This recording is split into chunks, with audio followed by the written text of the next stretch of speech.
Welcome back to Count Me In, IMA's podcast about all things affecting the accounting and finance world. I am your host, Adam Larson, and this is episode 53 of our series.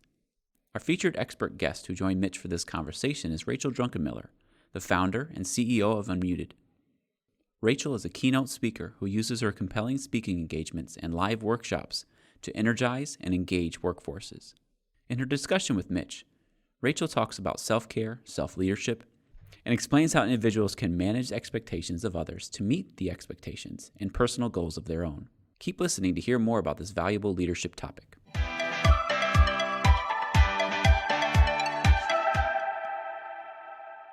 So as we started talking about this conversation, we really said we wanted to focus on what we're calling self-care and self-leadership. So the first thing that came to my mind was, how do we effectively assess expectations? And I'm just wondering if you can kind of share your thoughts on, how do we assess our own expectations against what other people are looking from us? There's a book written by a woman named Bronnie Ware called the top. It sounds kind of morbid. It's called The Top 5 Regrets of the Dying, and I share these with people when I speak at different events and conferences. But the number one is tied to expectations, and the number one regret is that people say that I wish I'd had the courage to live a life true to myself and not the life others expected of me. So I think expectations come in two forms. I think in one form, for us to be honest about what it is we want out of our lives and being intentional about designing a life that we want, because otherwise, if we're not calling the shots, other people will be happy to kind of tell us what they need out of us and basically design our lives for us. But when it comes to a professional setting, I think a lot of times we make assumptions about what people expect of us because we've seen how the people before us have handled themselves professionally. And so if they've just driven themselves into the ground, we assume that we have to, and we don't necessarily, get curious and ask questions about what is truly expected and from other people, and what are the expectations that perhaps are not justified that we're putting on ourselves.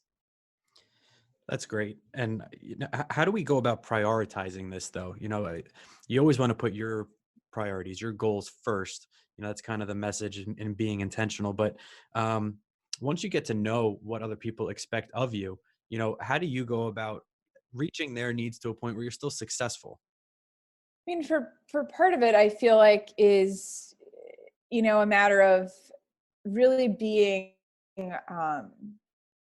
honest about, what you need from people. I think a lot of times we're afraid to ask for what we need. We're afraid to ask for support. We're afraid to ask for clarification. We're afraid to ask people questions about things because we don't want them to see us as incompetent or inadequate in some way.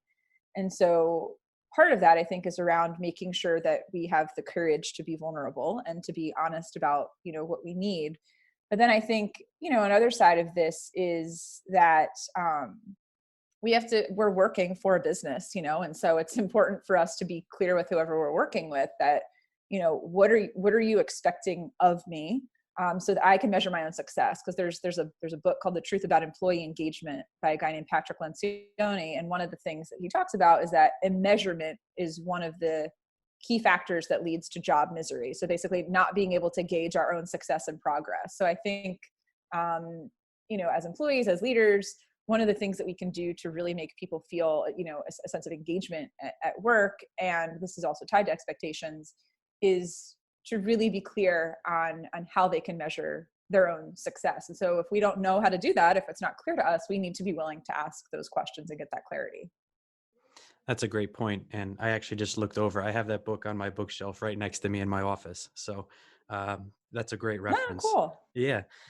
I guess, the next question, maybe flipping the perspective here a little bit, but, we're talking about someone else's expectations of us. How about those who aspire to be leaders? Particularly our listeners, they look to be CFOs, business partners, leading in the accounting and finance world. When you are the leader, how do you really, not just develop your own personal leadership style, but consider the expectations of somebody else and make sure that you, work with them also from the other side of it? It's interesting. I think a lot of times, especially in very technical professions, so I've often speak to people that are in technical fields like finance, accounting, engineering, architecture and design, construction. So people that are in spaces that are generally very, very technical. And there's an assumption that in order to advance, that we have to have the most technical knowledge, that if we're the most technically competent, that is going to be the thing that is going to help us advance and grow. And what I've come to learn through experience, but also through a lot of research that's been coming out lately, is that there's this study done that looked at over 50,000 managers. And what they found is that warmth, so when we think of warmth, we think of approachability, accessibility, kindness, care, honesty, being present with people, that warmth was a greater predictor of leadership effectiveness than competence. And that surprises a lot of people because we assume that if we're just the most technically competent, that's going to get us ahead. And it's changing. So what's expected of leadership is changing, and it's evolving. And it's even been framed by Josh Bersin, right, futurist, who has a lot of influence in terms of, talking about leadership in the future of work. And he is reframing what we often call soft skills, like these skills related to emotional intelligence and communication and listening and kind of the behaviors associated with warmth, that he's reframing those and calling them power skills. Because those skills, if you can do those well, they give you real power at work. They give you real influence at work. So I would encourage people to focus, if you want to get to the top level of leadership, to focus as much, if not more, on more of these power skills, like your agility, people management, ability to effectively. Those are the things that are going to help elevate you. You still want to be competent. I mean, we need people who are technically competent, but it's the combination of those two things that really sets people apart. That's really interesting. And I like the kind of recategorization of that because, honestly, those are the things, especially in today's, digital age, that are often overlooked, in my opinion. And kind of what a lot of the studies that I read are saying, it is the emotional intelligence and the communication that's most necessary to advance as we begin to work with different technologies in accounting and finance. So I appreciate that perspective. I would like to kind of take a step back. We were talking about expectations of ourselves, expectations of others, and now these power skills.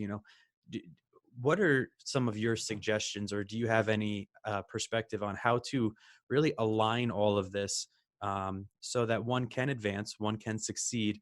But I know many times it comes with burnout, right? So how do we avoid that and make sure all of this is working properly for us?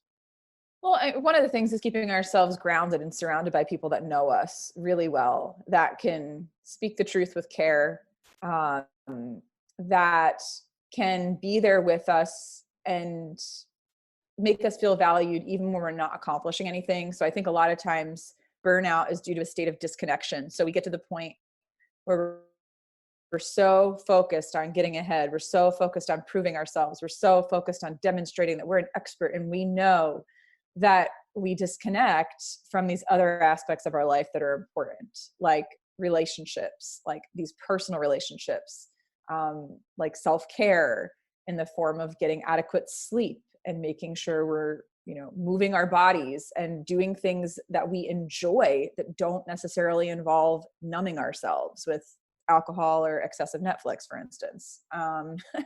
So I think part of it is that we're often in this state of disconnection from our body, sense of disconnection from people, sense of disconnection from our deepest values. And then we further disconnect, again, by resorting to these things that keep us feeling a bit numb. And these are such common experiences.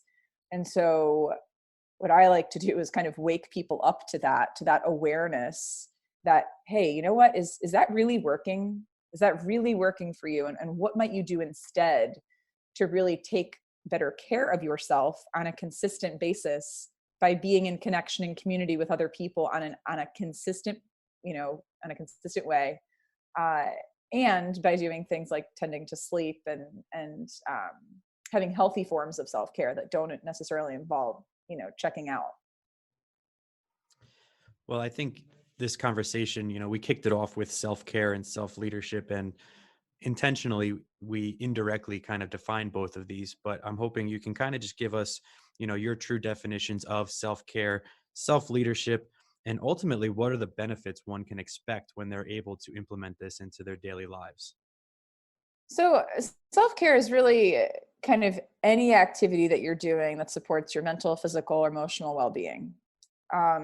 We have a tendency, again, to put our needs last, to put the needs of other people, particularly women do this. But men do it too. Put other people's needs above our own. And when we do that, we're just constantly, it's like these little sacrifices. My friend Jeff Jernigan calls it these little like betrayals of purpose that happen over and over and over again that get us to the point where we don't even know what we want. And we're not happy with where we end up. And so that self-care piece, a lot of times it's framed as like, just take a bubble bath and do a face mask. And that is really a short-term fix for an underlying issue, which may be, again, rooted in this having these things be consistent, not just these random one-offs. So sleep is perhaps one of the most important forms of self-care because it affects everything else. So turning off your screens, there's actually a feature if you have an iPhone under your settings, under screen time. So if you go to settings, go to screen time, there's a function called downtime. And you can actually set your phone so that you can't access any of your apps for certain windows of time. So I have mine set to from 10 p.m. to 7 a.m. that I have to basically override the system to give myself access to those things. So that's an example of a healthy boundary I can set to be present and to prioritize sleep. And then really making sure that I'm having social time at least once a week with a friend or a family member whose company and presence I enjoy, and doing that in person, or at least having an extended phone conversation, like really making that people part of our lives a priority, because whether we're introverted or extroverted, we need community. And that's one of the healthiest ways we could foster self-care is through community. And then I also use a device called a Whoop band. It's WHOOP. And that really helps as an external gauge for me to understand how well I'm sleeping, how recovered I am on a daily basis. And it's kind of like, this external gauge that's a check-in and an accountability device for me to make sure that if I'm not getting enough sleep, that I'm, I have that data to tell me I need to prioritize sleep that night, for instance, or that I need to move my body more. So that's what I'd say when it comes to self-care. And then in terms of self-leadership, it's really developing this sense of self-awareness of who we are, of what we can do, of where we're going, and really having an awareness of how the way we're showing up is affecting other people. So this self-leadership is, I think it's very lacking. It's one of the things that I focus on. It's one of the things I'm going to be talking about at the conference in November, because I think it really is leaders who are the most self-aware leaders that then act on that self-awareness and are willing and humble enough to grow and change based on that self-awareness. I think those are the most effective leaders, and that's where we're going to be heading in the future. So I'm just wondering if you could maybe share an example or like a little case study. I know you do a lot of talks, you work with a lot of clients, and you've been around a lot of people who have been able to implement this. So has anybody, come back to you and shared some success stories that maybe you could share with our listeners? Yeah, so I was doing a training at a global consulting firm for their managers, and there were about 200 managers there. And one of them, so I was talking about kind of, it starts with you and the focus on that self-leadership piece. And in the session, one of the questions I had asked that I had gotten from my friend Simon Bailey is, who gets the best of you and who gets the rest of you? And one of the women who attended the training reached out to me like 2 days afterwards on LinkedIn. And she said, I've already made a huge change in my life. And I was like, this was 2 days ago. It was like a 50-minute session. What the heck did you do? And she got back to me. She said, I'm a single mom, and traveling for work has really taken its toll on me. And required me to be away from my family more than I was expecting because I split my time between 2 different regions of the country. And she said, when you ask that question, who gets the best of you and who gets the rest of you, it really hit me. And I went back home and I asked my partner that question. And after having that conversation, the next day, she went to her boss and she asked for a change in her role so that she could be home more with her family and be rolled off of the travel project. And her boss agreed to it. And she's still at the company. This was 2.5 years later. And the thing that resonated the most with me that she said at the end of her message was, she said, after she had that conversation with her boss, she said, Rachel, I slept better that night than I have in a year. This has been Count Me In, IMA's podcast, providing you with the latest perspectives of thought leaders from the accounting and finance profession. If you like what you heard and you'd like to be counted in for more relevant accounting and finance education, visit IMA's website at www.imanet.org.